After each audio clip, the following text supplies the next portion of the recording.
5 साल के लिए बिटिया छोड़ जाओ, सास ससुर देवरानी जिठानी सब परखेंगी बिटिया को, और तब 5 साल बाद रिपोर्ट देगी कि लड़की ठीक है तो शादी करेंगे, नहीं तो भैया वापस ले जाओ। और अगर आप ये देखिए कि जो सरकार नौकरी दे नहीं सकती है वो किसी के मौलिक अधिकारों का हनन क्यों कर रही है? इससे क्या होगा कि जैसा कि आप पहले भी बता चुके हैं, सिर्फ घूसखोरी बढ़ेगी, लोगों में असुरक्षा का माहौल पैदा होगा।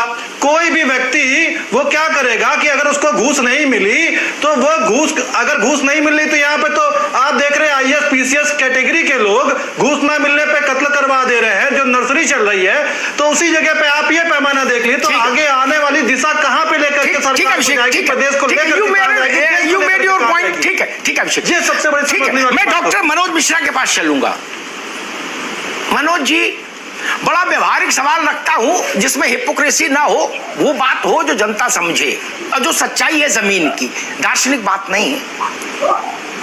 जब हम खाद्य अधिकारी को, जिला खाद्य अधिकारी को उसके यहां भर्ती 500 बच्चों का भविष्य सौंप देंगे, तहसीलदार को सौंप देंगे, सीएमओ को सौंप देंगे, तो खोया ही एकमात्र कसौटी बन जाएगी। खोया लाया तो अंदर आए, खोया नहीं लाया बाहर जाए। 60 और 40 में कौन फैसला करेगा 60 किसको मिले और 40 क्यों मिले?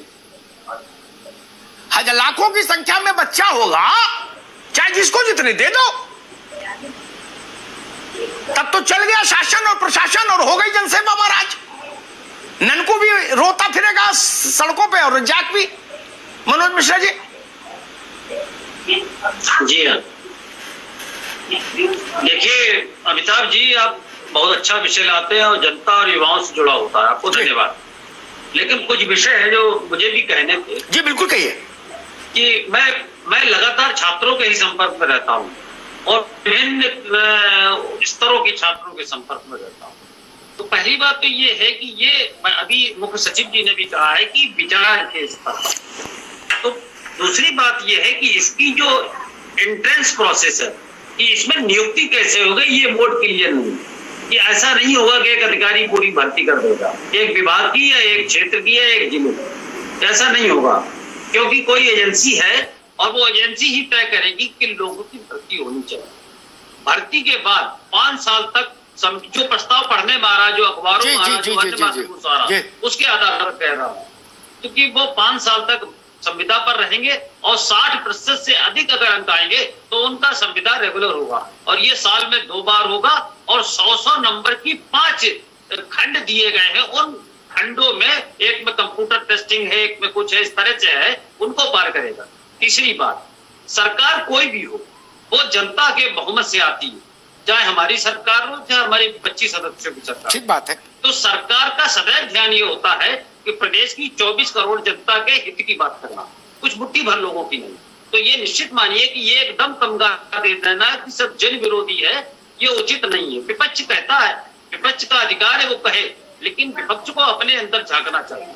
5वीं चीज ये है कि प्राइवेट सेक्टर अगर आप देखें तो प्राइवेट सेक्टर में यही तरीका है कि हायर एंड फायर है वहां पर, लेकिन मेरिट से समझौता नहीं है। मेरिट आप अगर देखें तो मेरिट, जैसे आप चलाते हैं टेलीविजन चैनल, तो आप मेरिट पे समझौता नहीं करते, आप किसी चीज पर समझौता कर सकते हैं, लेकिन आपको चूंकि अपनी टीआरपी मैक्सिमम रखनी है तो आप मेरिट से समझौता नहीं कर सकते। तो जवाबदेही तय जरूर होगी और ये बात आपकी सही है, संज्ञान माना चाहिए कि जवाबदेही तय होनी चाहिए।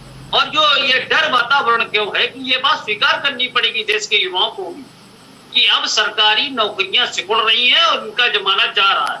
लोगों को नए परिवेश में अपने को ढालना होगा। ये सरकार कोई हो, चाहे हमारी सरकार हो चाहे विपक्षी सरकार हो, नई नौकरियों के लिए सबको मानस बनाना होगा।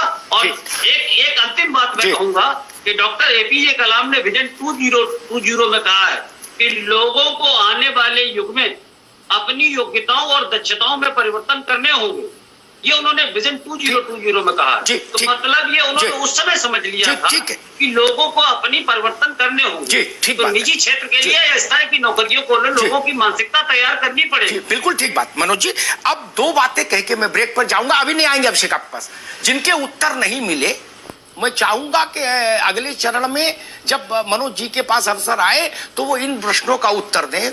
मैंने देश की सबसे बड़ी अदालत के 2 निर्णयों को उद्धृत किया, जिसमें उसने कहा, टाइम दिया है कि सारे स्कूलों में प्रदेश भर के नियमित शिक्षक की नियुक्ति होनी चाहिए, एक भी दाएं बाएं का शिक्षक नहीं कि ये सोमवार को आएगा, ये मंगल को आएगा, ये बुध को आएगा, ये नीली कमीज पहनेगा, ये पीली कमीज पहनेगा, ये 15,000 पाएगा, ये 14,000। उन्हें ये सब ड्रामा बंद करो।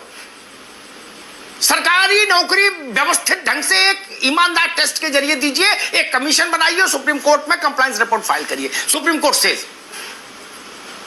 रमेश पोखरियाल निशंक जो पॉलिसी लेके आए हैं, राष्ट्रीय शिक्षा नीति, न्यू एजुकेशन पॉलिसी 2020, उसने कहा है 2022 तक देश में एक भी स्कूल ऐसा नहीं बचेगा जिसमें संविदा का छोटा भाई, संविदा का बड़ा भाई टाइप की कोई भर्ती रहे। देयर इज नो संविदा at all in education system. उन लोगों ने चिंतन नहीं किया क्या? केंद्र सरकार ने चिंतन नहीं किया? 60,000 लोगों से बातचीत करके बना है न्यू एजुकेशन पॉलिसी का ड्राफ्ट, 60,000 लोगों से देश में। आप तो अध्यापक हो मनोज भाई। और आखिरी बात कह के ब्रेक पर जाता हूं, सरकारी नौकरी में प्रोबेशन का प्रावधान क्यों रखा गया था? इसीलिए रखा गया है, वो आज भी लागू है। प्रोबेशन में परखिए, नहीं फिटे हटा दीजिए। ये स्कोप तो आज सरकारी नौकरी में है ना। ये कहा कि सरकारी में जो घुस गया वो फिर बाहर नहीं जा सकता, अनिवार्य सेवा समाप्ति भी है। लेकिन ये मामला वैसे ही है कि कोई ये कहे कि 5 साल के लिए बिटिया छोड़ जाओ, सास ससुर देवरानी जिठानी सब परखेंगी बिटिया को, और तब 5 साल बाद रिपोर्ट देंगी कि लड़की ठीक है तो शादी करेंगे, नहीं तो भैया वापस ले जाओ।